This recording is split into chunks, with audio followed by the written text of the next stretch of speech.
ایک بھائی کہتے ہیں میرے پاس 5 مرلے کا ایک گھر ہے جسے میں اللہ کے نام پر مدرسے کے لیے دینا چاہتا ہوں، لیکن میری اولاد بھی ہے،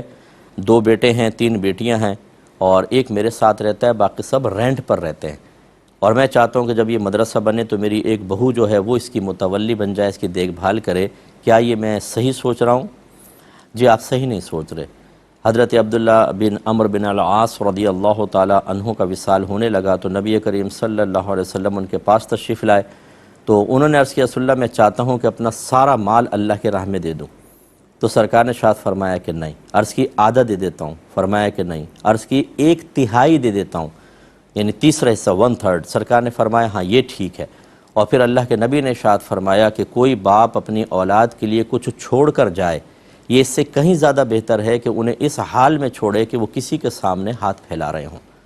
دیکھیے ہمارا مذہب کتنا خوبصورت مذہب ہے، ہمارے نبی کی تعلیم کتنی پیاری تعلیم ہے، اللہ کی راہ میں دینے کی ترغیبیں نبی کریم نے دی ہیں، لیکن اپنے بیوی بچوں کا بھی خیال کرو، ان کے فیوچر کا خیال کرو۔ سب کچھ اللہ کی راہ میں دینے کا مطالبہ نہیں، اللہ تعالیٰ تو محتاج نہیں ہے، اللہ تعالیٰ کو اس کی کوئی حاجت نہیں ہے۔ انسان مخلوق حاجت مند ہے، اللہ تعالیٰ محتاج نہیں ہے، اس کی بارگاہ میں خرچ کریں لیکن اس کی رضا کی خاطر،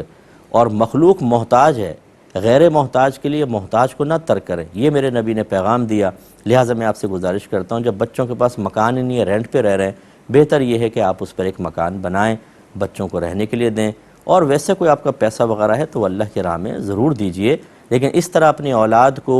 چھوڑ کر جانا اور پھر مدرسے کے لیے آپ چیز دے دیں تو یہ مطلب